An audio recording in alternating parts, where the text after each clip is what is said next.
Você acompanha Jornal da Rede Alesp. Esse é o Jornal da Rede Alesp. No combate ao coronavírus, seguimos com mais informações sobre a pandemia e entrevistas sobre assuntos que dominam as atenções do mundo. Os reeducandos do Centro de Ressocialização Masculino de Araraquara estão dedicando parte do tempo para a produção de toucas de lã para doá-las a idosos assistidos por asilo da cidade. A ação solidária conta com 13 detentos que atuam de forma voluntária. A matéria-prima para a produção dos gorros foi feita pelos próprios funcionários. E a ideia é aumentar a produtividade com a ajuda de outros grupos de projetos sociais. Os itens serão lavados e desinfetados antes das doações, que devem ocorrer até o final de agosto. Para o diretor do estabelecimento penal, Otácio Manuel de Trindade Filho, as toucas certamente propiciarão um pouco de afeto e carinho aos idosos, principalmente nesse período de noites frias. Né, Fábio? Isso é bacana quando a gente vê, né, esse tipo de coisa. Os detentos estão produzindo toucas para os idosos, né? Isso acho que dá uma esperança para a gente, para a população, que de repente o sistema carcerário tem, né? Tem alguma solução para as pessoas que cometem delitos na rua. Exatamente, eles não ficam ociosos, né, e fazem um bem para a sociedade. Eu acho que todas as cadeias do país deveriam seguir esse exemplo. Não, com certeza, com certeza. Ainda mais agora, né? Nesse tempo de pandemia, de isolamento social, eu acho que os asilos ficaram muito prejudicados, porque os idosos necessitam de muito carinho, de atenção, e hoje não está podendo nem receber, né? Receber as visitas. Isso foi uma atitude bem bacana e solidária. E pensando nos presidiários, né, muitos deles saem e às vezes não têm uma atividade profissional, não sabem fazer uma atividade realmente que possa trazer um lucro para sustentar a família. Então, nos presídios fazendo isso, muitos deles saem com uma profissão, né? Eu já vi presidiário que saiu do presídio marceneiro, por exemplo, e aí consegue tocar a vida dele, obter a ressocialização. Com certeza. Vamos ao nosso giro de repórteres, Fábio. E hoje, via Skype, agora, neste momento, a gente vai falar com a repórter Tayane Conrad, que traz informações para o Jornal da Rede Alesp. Bom dia, Tayane, tudo bem? Bom dia, Tayana. Bom dia, Lilian. Bom dia, Fábio. Tudo bem com vocês aí? Tudo ótimo com você. Tudo ótimo. Hoje eu vim aqui conversar com vocês um pouquinho sobre o que aconteceu no plenário de ontem, né? No plenário de ontem, na sessão, não chegaram a ser aprovados projetos. No entanto, os deputados usaram a tribuna para falar sobre diversos temas, né? Lembrando que as sessões agora já voltaram a acontecer de forma presencial, né? Os deputados, então, estão fazendo todas as sessões aí ao vivo na Assembleia Legislativa, lógico, tomando todos os cuidados, né? Usando máscara, também usando o cuidado do distanciamento social, né? Os deputados ontem comentaram sobre a remoção, né, dos servidores públicos em obras metroviárias, né? Um projeto criado aí pelo Poder Executivo. Além desse tema, também foram discutidos outros, como eu disse, mas esse eu trago ele com maior relevância porque ele foi comentado não só por um deputado. O deputado Carlos Gianazzi, por exemplo, ele começou falando desse assunto, né? O deputado Carlos Gianazzi, que é do PSOL, ele pediu ao secretário estadual de Educação, né, para que ele atendesse à remoção de agentes também, não só dos metroviários, mas também os agentes escolares, né? Lembrando aí, por conta da pandemia, ele tem uma grande preocupação com os agentes escolares, já que ele defende essa categoria, né? Os professores e também os funcionários das escolas públicas. A deputada Janaína Pascoal, do PSL, falou sobre a realização também das obras, né, em torno do metrô, aí na zona leste da capital paulista. Ela disse que ações elas devem ser repensadas, né? Ela pensa aí no bem-estar também da população e o benefício também da população, né? Bom, esses foram os assuntos ontem de maior destaque, né? Como eu falei para vocês, aí as sessões agora voltaram a acontecer de forma presencial e a gente está transmitindo tudo pela TV e também pela plataforma do YouTube da Rede Alesp. Tayane, fala uma coisa para a gente, como é que está funcionando? Todos os eventos da casa é forma presencial ou nós temos também eventos virtuais, né? Porque, de repente, o telespectador que está ligando agora não está sabendo das notícias que ocorreram aqui durante a semana. fala para a gente o que está acontecendo de maneira presencial e virtual. Então, as CPIs estão acontecendo também de forma virtual, né? Como a gente vem falando aí durante a pandemia, o Legislativo está pensando em continuar realmente com todas as ações, agora mesclar, né? Também acontecerem algumas coisas de forma virtual, outras acontecerem de forma presencial, e isso já vem acontecendo. Agora, as sessões plenárias realmente começaram a acontecer sempre de forma presencial, né? Os deputados estão aí, então, sempre nas sessões plenárias, como aconteceu ontem, de forma presencial. E lembrando que, além das comissões, CPIs e sessões que estão acontecendo na Assembleia Legislativa, a gente aqui da TV também continua, né, trabalhando de forma virtual e também de forma presencial, como vocês que estão aí no estúdio. A gente também continua preparando aí conteúdos de interesse da população, também de forma virtual, né? A gente tem aí o programa Conexão Legislativa, onde a gente conversa com o Legislativo, não só deputados, mas secretários estaduais, secretários das cidades aí do estado de São Paulo. A gente vem conversando sobre diversos assuntos para atender também a população, né? Trazer informação aí de várias cidades, de como está a saúde, o esporte, todas as ações do estado. E também o programa Lesp Conecta, que é um programa que a gente tem aí com temas diversos, né? Que a gente vem trazendo também com informações para a população, falando de saúde, falando de bem-estar, falando de muitos outros assuntos. E, Tayana, alguém que quer vir, uma pessoa de fora, um eleitor que quer vir assistir um plenário, ele está podendo entrar aqui na Assembleia ou não? Não, lembrando que a gente voltou, né, com as sessões, então, de forma presencial, mas a casa está fechada ao público. Só pode realmente ter acesso à Assembleia Legislativa funcionários e os deputados, né? Então, todos aqueles serviços, também é bom até essa sua pergunta, porque muitas pessoas vieram me questionar. A gente tem alguns serviços dentro da Assembleia Legislativa, como, por exemplo, a gente consegue tirar o RG, né? A gente tem o Detran aí dentro, mas realmente está funcionando agora só para funcionários e deputados. A gente está com esses serviços reduzidos, né? Pessoas de fora realmente não conseguem ainda acessar a Assembleia Legislativa. Ok, Tayana, muito obrigada aqui pelo giro, pelas informações que nos passou. Tenha uma boa tarde, Tayana. Eu que agradeço. Boa tarde para vocês aí. Bom jornal. Obrigado. Vamos a mais informações para você, telespectador. Já, a deputada Janaína Pascoal, do PSL, está chegando aqui na redação para falar um pouquinho com você. Começa hoje o pagamento da 5ª parcela do auxílio emergencial de R$ 600 para os beneficiários do Bolsa Família, que tem um número de identificação social com o final 3. Não há o pagamento hoje para quem não é do Bolsa Família. Este será retomado amanhã. Para esses beneficiários, será seguido um calendário que começa hoje e vai até o dia 31 de agosto. O valor é depositado diretamente no cartão de benefício. Vale lembrar que quem está inscrito no programa e preenche os requisitos para o auxílio emergencial não acumula os 2 pagamentos. Ele recebe apenas o de maior valor. Segundo estudo desenvolvido por pesquisadores da Universidade de Oxford, 1 a cada 16 pacientes infectados pelo novo coronavírus desenvolve algum transtorno mental dentro de 3 meses. Foram analisadas 62 mil pessoas que tiveram um diagnóstico positivo para a Covid-19. Foi avaliado que nas pessoas que não tenham um histórico psiquiátrico, que a Covid-19 causou uma maior incidência para casos de ansiedade, depressão e, mais raramente, demência. O risco aumenta em 2 vezes para quem foi hospitalizado em decorrência do novo coronavírus. Fábio, essas análises também foram feitas em comparação com outras doenças e eventos de saúde importantes como o vírus influenza, infecções respiratórias ou de pele, pedra na vesícula ou nos rins e além também de fratura de algum osso grande.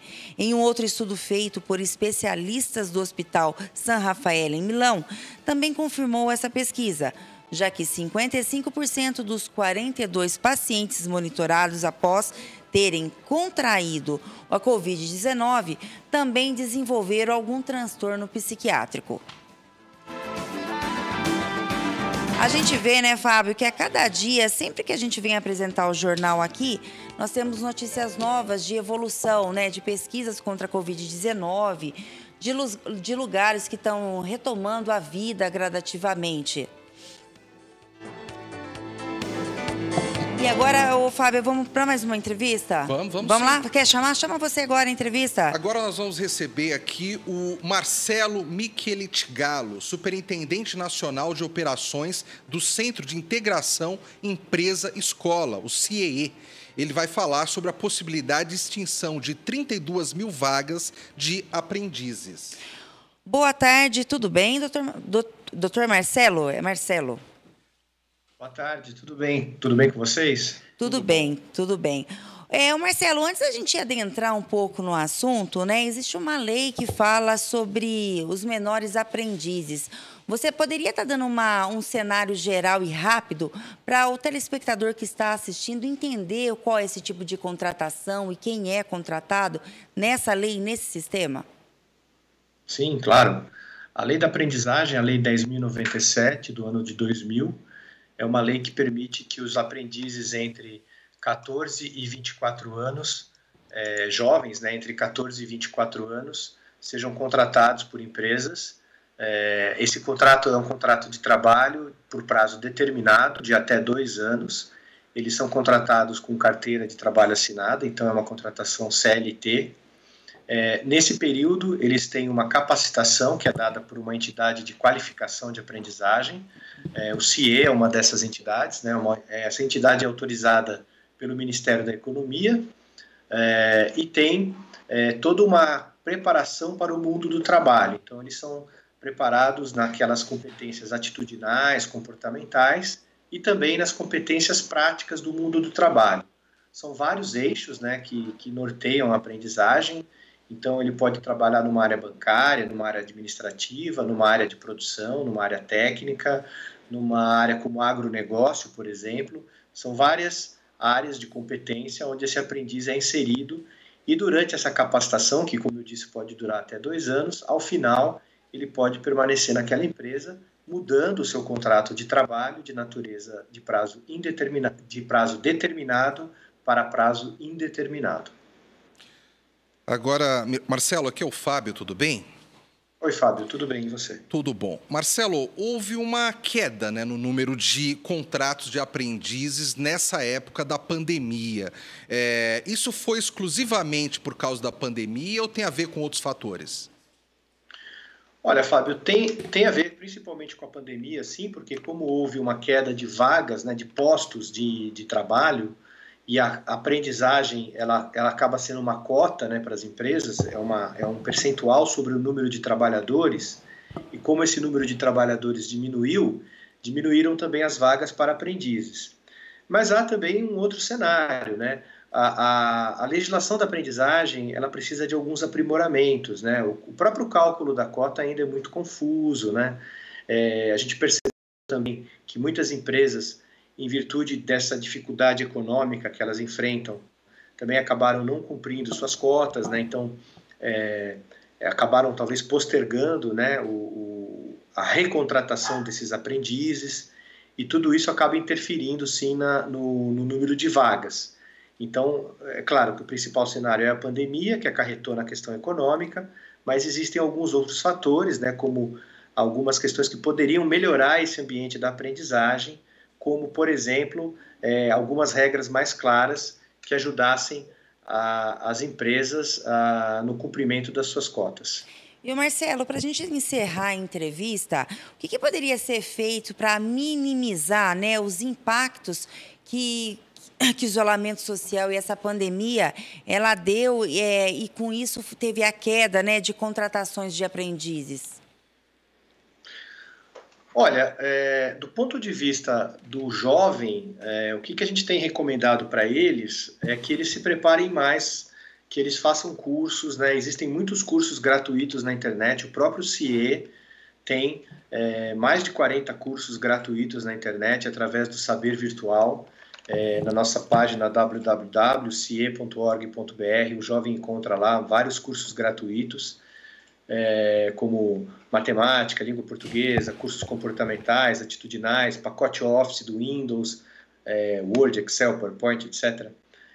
Então, que o jovem se prepare, porque o mercado de trabalho vai estar ainda mais disputado. São menos vagas e mais pessoas disputando. Então, que ele aproveite esse tempo para se preparar melhor para as entrevistas, para os processos seletivos, que ele tenha mais condições de conseguir essas vagas.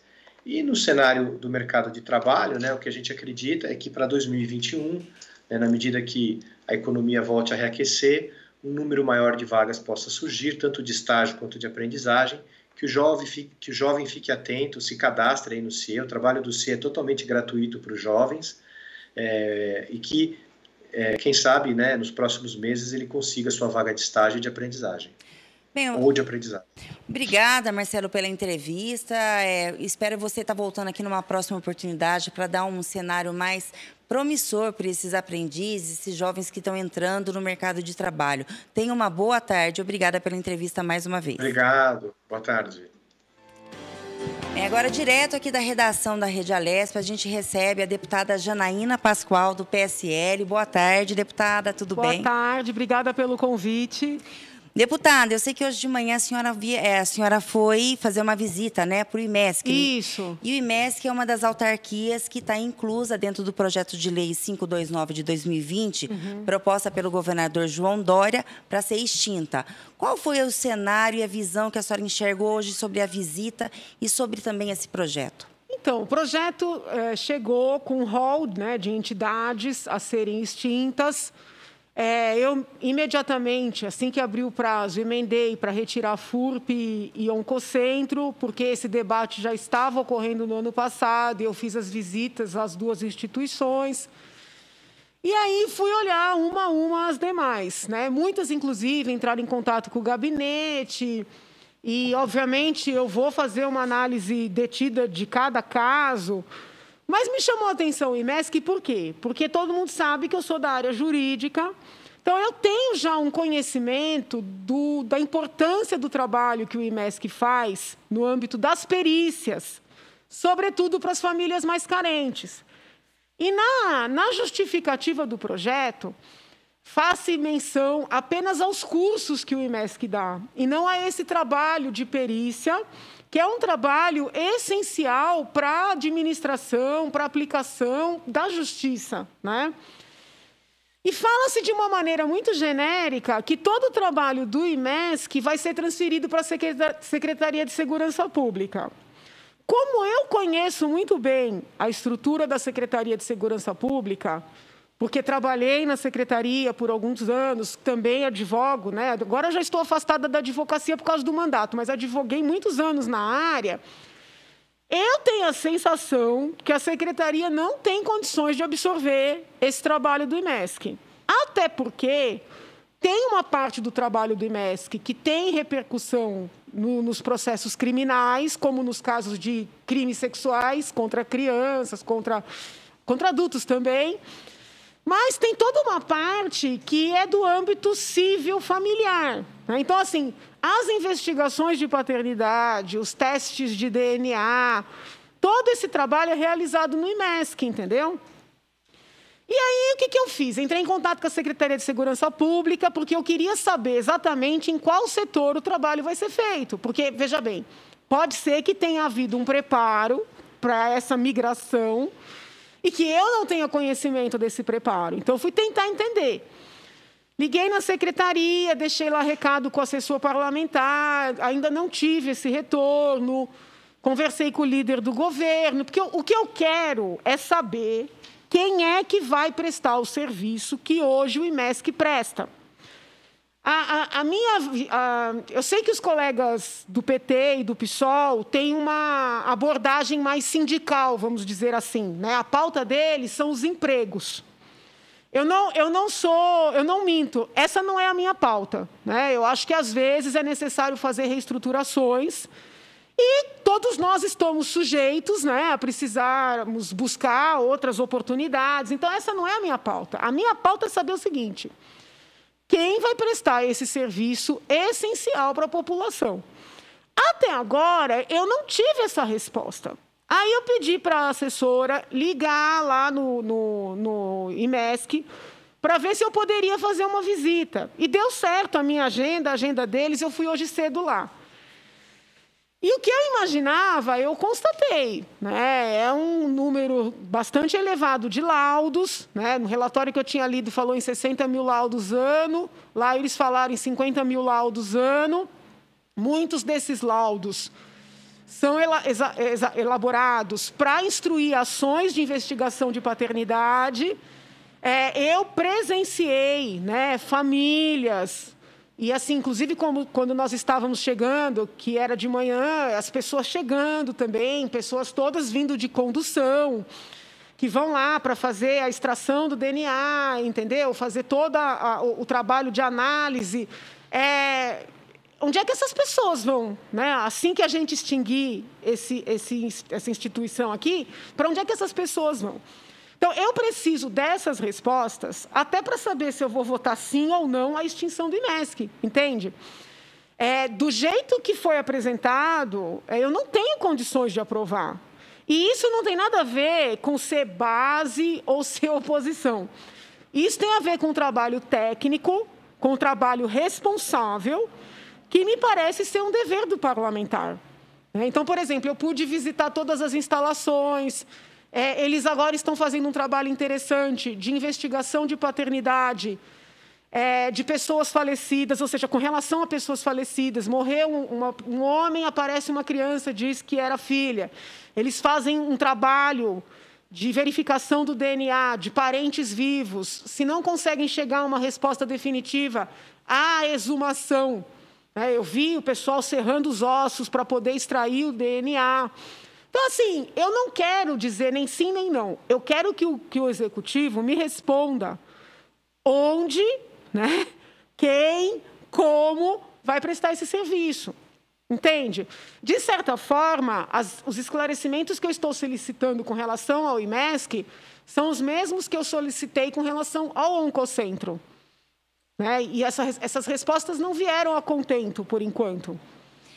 E, deputada, e a senhora pretende também estar visitando o restante das empresas que foi sugestionada pelo governo de ser extintas ou privatizadas? Isso a senhora tem esse objetivo ou conforme demanda que as pessoas te procuram? Não, do IMESC ninguém me procurou. É até interessante fazer fazer esse registro. Mas eu conheço o trabalho, entende? Porque antes de advogar, né, no meu próprio escritório, eu trabalhei muitos anos no Departamento Jurídico 11 de Agosto, que atende a população carente. E, assim, nós fazíamos muitas investigações de paternidade, e sempre eram laudos do IMESC. Então, são as pessoas mais carentes que serão afetadas, né? E eu senti na casa que existem outras empresas que já têm, vamos dizer assim, a sua representatividade. No IMESC, eu achei assim, uma coisa meio de um isolamento. Então, como eu sou da área jurídica, eu falei, olha, eu vou começar por aí, né? Inclusive, eu ia apresentar uma emenda para tirar o IMESC, aí eu vi que o delegado Olim apresentou. Eu falei, bom, então eu vou apoiar dele, né? Talvez também por ser da área jurídica, o deputado tenha consciência da importância desse trabalho.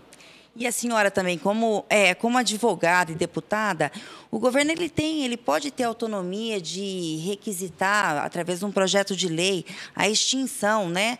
Bom, vamos falar agora desse instituto, que é uma autarquia, que é um serviço essencial. Ele pode fazer isso? Não, ele pode propor. Ele pode propor, sim. E aí nós vamos avaliar e dizer se sim ou se não. O que acontece, eu falei isso com todas as letras para o governador, numa das reuniões mensais que ele faz aqui conosco, e o que eu acho que é algo muito positivo no governo dele. Falei, governador, o senhor não pode usar o mesmo raciocínio economicista para todas as searas.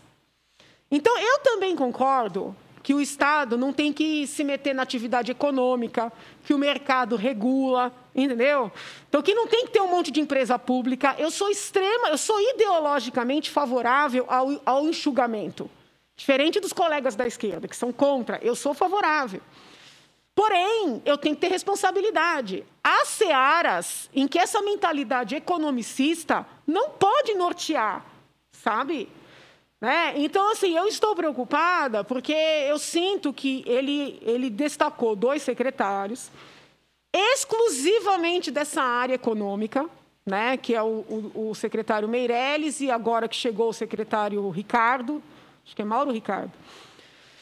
Eles apresentaram um projeto muito bem escrito, um projeto que tem essa linha mestra do enxugamento, porém, eles aplicaram o mesmo raciocínio para tudo. Então, é nosso papel dizer, não, espera aí, vamos pegar todos os detalhes para entender o que está acontecendo.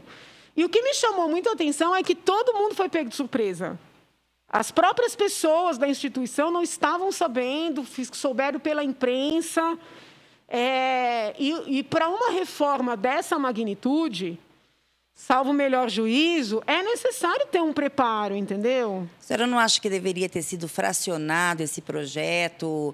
Em cada caso, né? Reforma administrativa, reforma tributária, como a senhora mesmo falou. Sim. Para vocês, principalmente o serviço de vocês que são deputados, para poder, assim, estudar, ver a veracidade. Sabe por que eu acho que teria sido melhor? Por exemplo, na parte em que o projeto prevê que a Procuradoria não vai precisar recorrer quando já tem um posicionamento pacificado, eu votaria sim de olhos fechados, entendeu?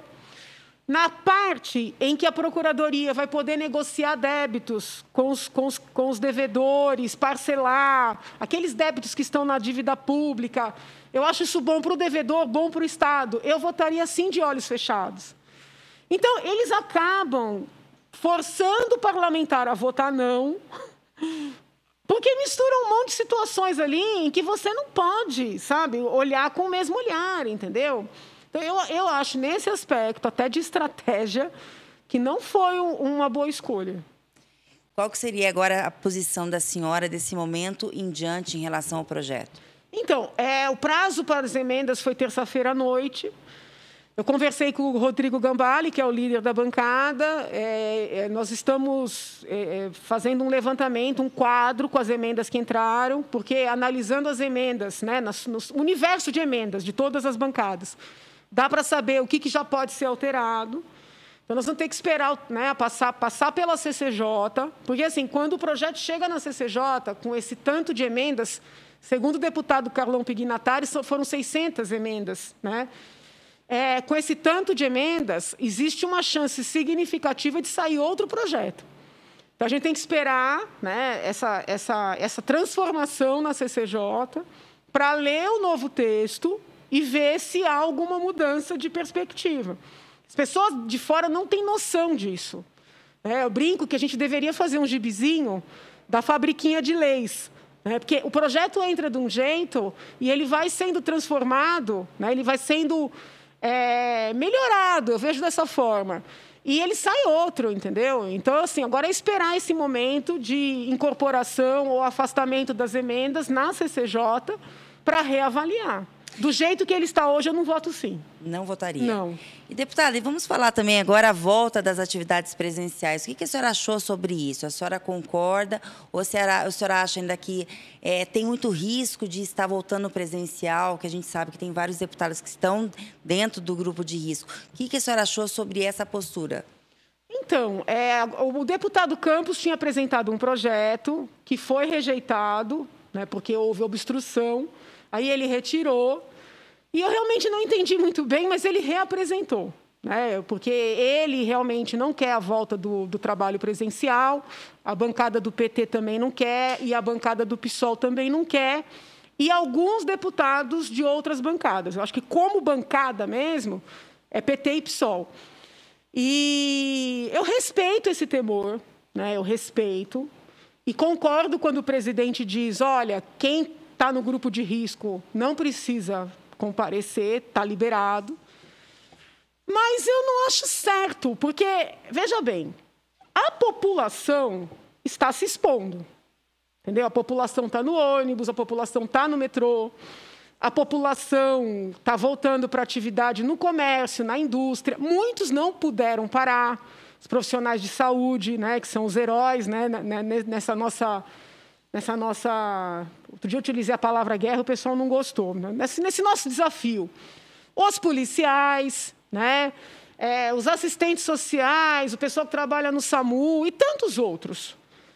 Eu vejo o nosso trabalho como um trabalho essencial, entendeu? Então, eu não acho certo querer votar esse projeto para voltar ao trabalho virtual.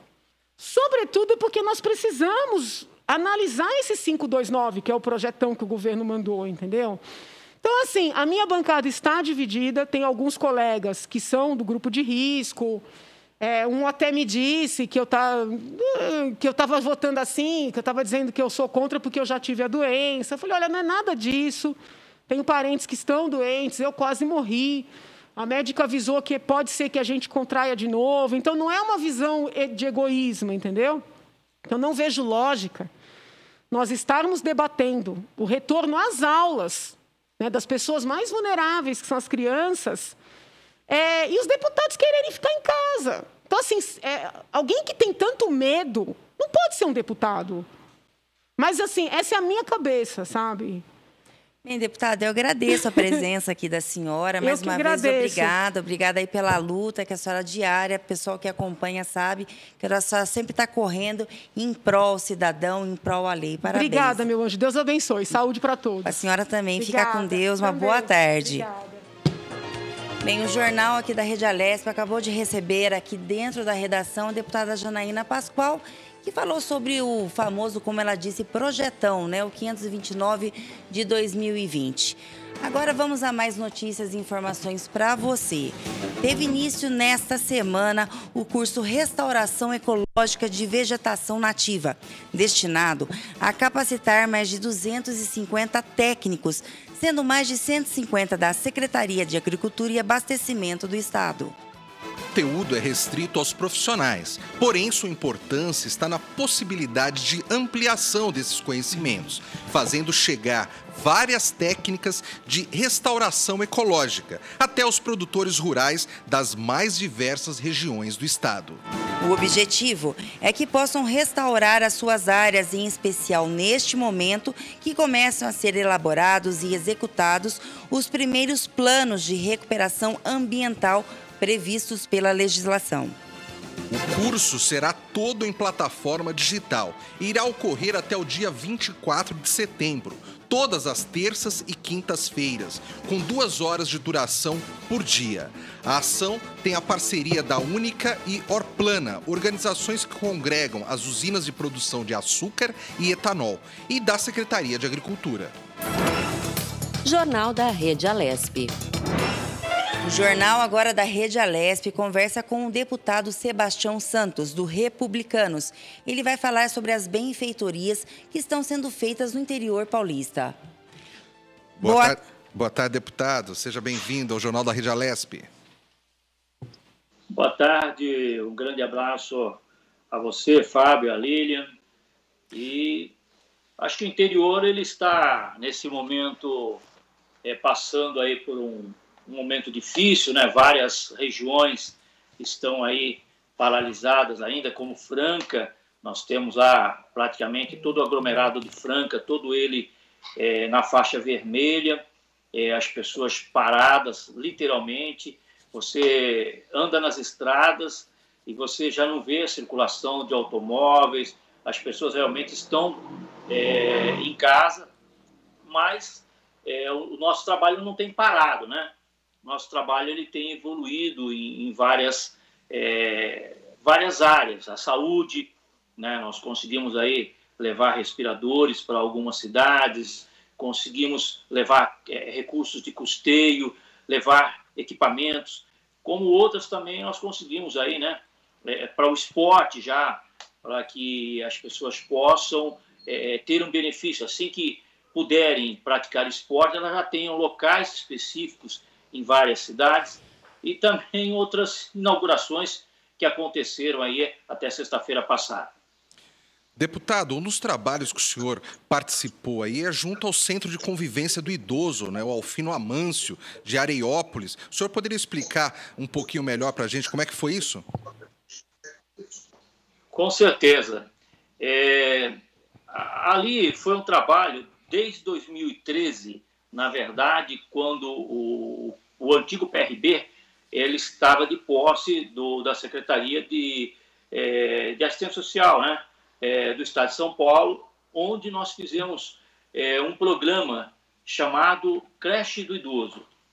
A princípio, os municípios pequenos não poderiam ter esse equipamento, mas foi feita uma resolução em acordo com o governo na época, onde nós conseguimos ampliar para os municípios até 800 pessoas, como Borá.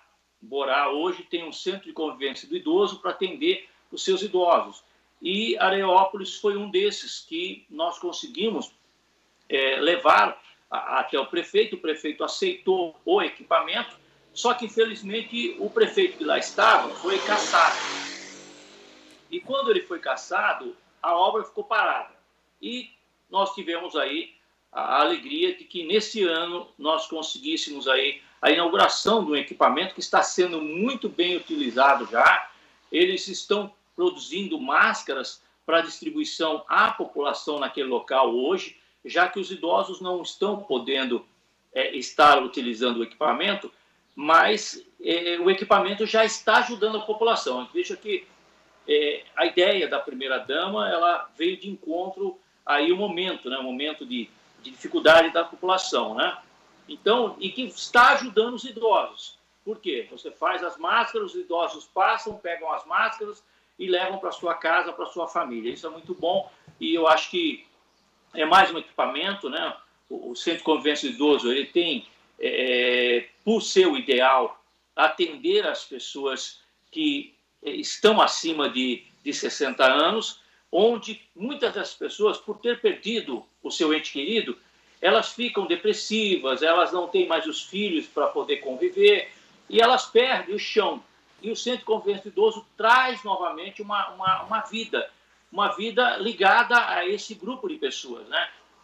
A melhor idade, onde eles ali têm toda a interação, onde eles são atendidos pelos médicos, onde eles estão, tem um local específico que a iluminação é natural, a ventilação é natural. Então, é todo um equipamento próprio para o melhor desenvolvimento da saúde, tanto mental, como a saúde da pessoa, que ela vai ter um local específico para conversar com as outras pessoas ali.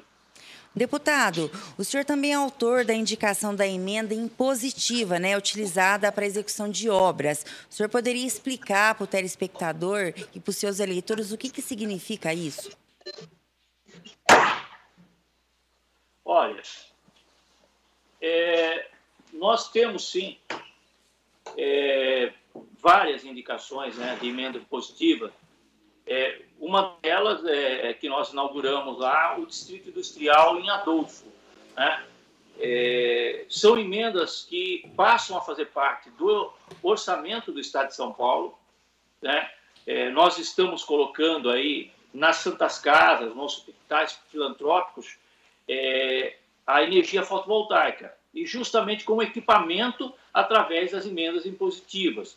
Nós temos aí, que nem agora, várias entidades estarão recebendo vans para o transporte dos seus usuários, justamente através das emendas impositivas. Barretos mesmo vai ser contemplado 4 entidades que receberão vans, e outras entidades, mais 4 entidades, receberão equipamentos. Tem uma que vai receber lavanderia, outros vai receber equipamentos para pessoas idosas, e assim você vai fatiando o orçamento e beneficiando as pessoas e a população de várias cidades aqui do interior paulista. Deputado, o senhor também tem um projeto aqui que está em ênfase, que é o projeto Areninha. O senhor poderia também do que se trata esse projeto, como está o andamento dele hoje aqui na casa? Olha, a Areninha, na verdade, é um programa do governo do Estado de São Paulo. É um programa destinado à criança, ao jovem, ao adulto, ao idoso. Você constrói uma quadra de society e uma quadra de basquete 3x3. Como nos Estados Unidos, você vê muitas vezes no filme uma metade de uma quadra de basquete e as pessoas brincando ali, né? Então, isso foi um projeto do governo aqui no estado e que nós estamos indicando para várias cidades, né?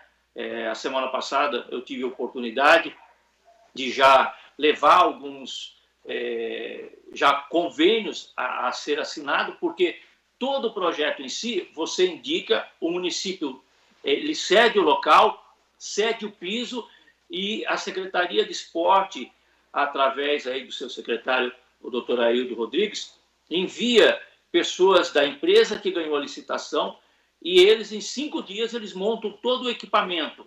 O equipamento vai desde do piso, né, do society ali, como vai a iluminação de LED, vai a arquibancada, vai todo o cercado dela. É um equipamento realmente que veio para ficar no estado de São Paulo, que vai atender muitos municípios, principalmente bairros de periferia. É um programa do governo do estado que, olha, ele já veio como vencedor, porque as pessoas, quando você chega e monta uma areninha e você tem ali a quadra de society, você tem pessoas de manhã, de tarde e à noite. Há treinamento de crianças que querem jogar futebol no futuro, há a brincadeira ali, muitas vezes, dos pais com os filhos. É muito legal, olha, é um equipamento realmente que, se a população puder conhecer, com certeza ela vai querer que se estabeleça naquele município, naquele bairro, naquele distrito, principalmente distritos, né? Porque muitas vezes o distrito ele fica a quilômetros e não tem nada, né? Então, a areninha ela veio para ficar, ela veio para ajudar a população, independente da sua idade, e um equipamento realmente muito fácil de montar. A Secretaria de Estado do Esporte de São Paulo, ela fez toda a licitação, e o município que foi indicado, que foi contemplado, que já assinou o convênio, ele tem um equipamento muito rápido. Ele não precisa licitar uma empresa, é uma empresa específica, empresa realmente que tem já um conhecimento de montar em 5 dias o equipamento, e é muito legal. Olha, vai dar um up aí totalmente na questão do desenvolvimento do esporte para muitos municípios do nosso estado. Deputado, no município de Adolfo, o senhor tem feito um trabalho bastante consistente lá. O senhor tem trabalhado bastante pela saúde do município. Fala um pouquinho mais sobre o que o senhor já conseguiu ali para o município em relação à saúde e, ao mesmo tempo, como é que é a receptividade da população diante dessas conquistas, né? Com certeza. Nós temos aí alguns prefeitos, como o de Adolfo, que já vem de vários mandatos. Ele conhece a população toda ali na cidade, então ele consegue desenvolver junto com a população um grande trabalho, né? Nós tivemos sexta-feira lá, inauguramos lá um distrito industrial, onde toda a iluminação do distrito veio através de emenda nossa. Mas a UBS deles lá, ele conseguiu também, através de um apoio nosso, de todos os equipamentos, para poder trazer equipamentos novos para a entidade, equipamentos com maior condição não só de segurança, mas também da pessoa se sentir bem no lugar. Porque você chega muitas vezes em algumas UBSs e tem lá as cadeiras quebradas, tem as macas com o colchão rachado, toda enferrujada.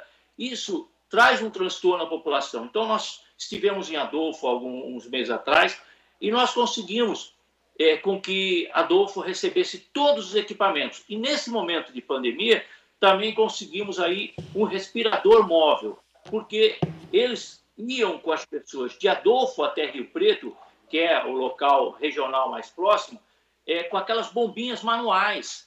Então, veja, uma pessoa que está com problema de Covid, passando mal, respirando muito mal, imagine alguém ter que ficar apertando, né, a bombinha para a pessoa poder respirar. É muito ruim. E nós conseguimos aí um respirador móvel que vai ajudar muito a população, que terá que ser transportada para o hospital de base. É como se você estivesse dentro de uma UTI. Como lá eles não têm uma ambulância UTI, eles vão ter uma ambulância normal com respirador que vai transportar essas pessoas que estão aí com dificuldade nesse momento. Então, são são ações que estão acontecendo lá, mas nós enviamos R$1 milhão para a CIS, nós enviamos R$1 milhão para Ourinhos, entende? Então, tem muitas cidades nesse momento recebendo, porque quando nós deixamos de receber aí parte do nosso salário, 30% do nosso salário, mais 40% da verba indenizatória, nós conseguimos agregar 320 milhões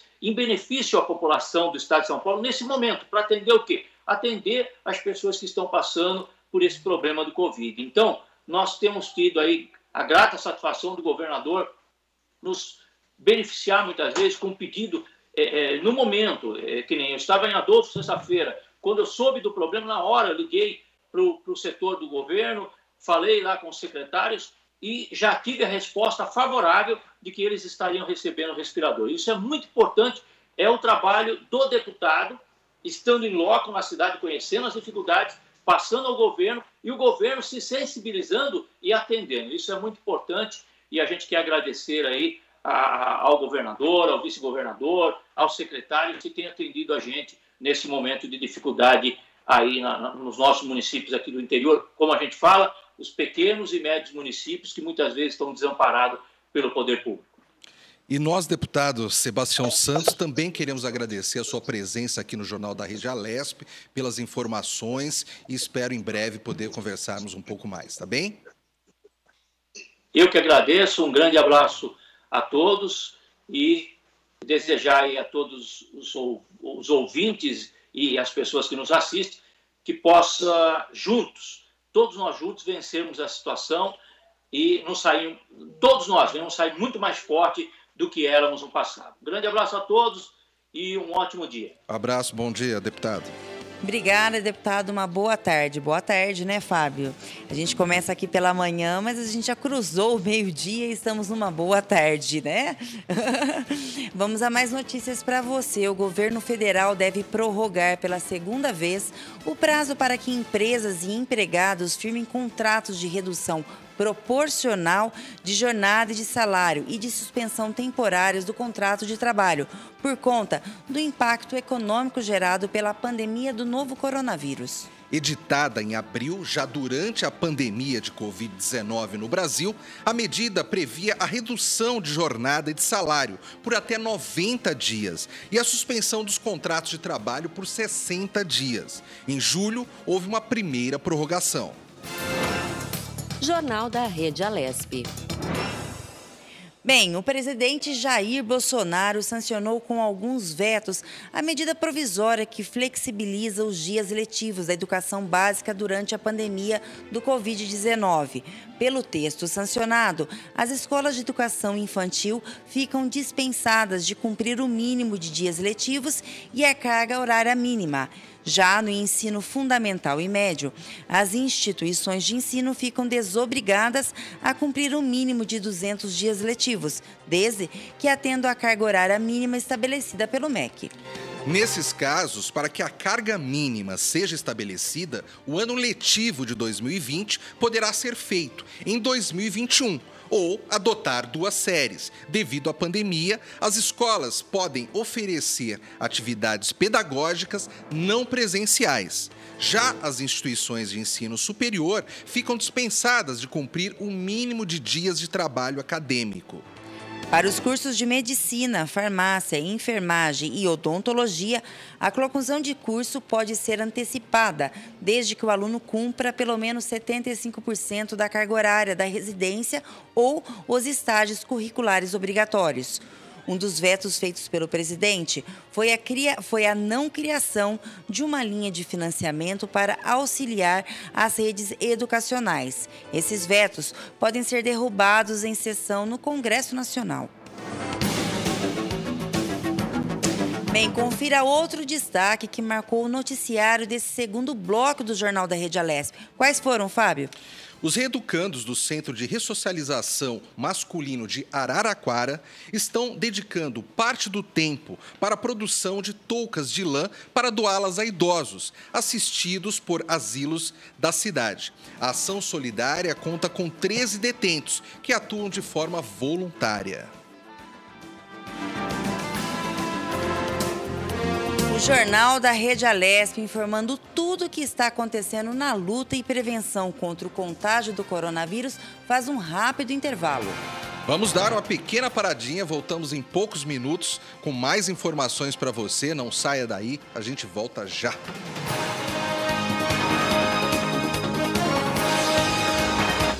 Você acompanha Jornal da Rede Alesp.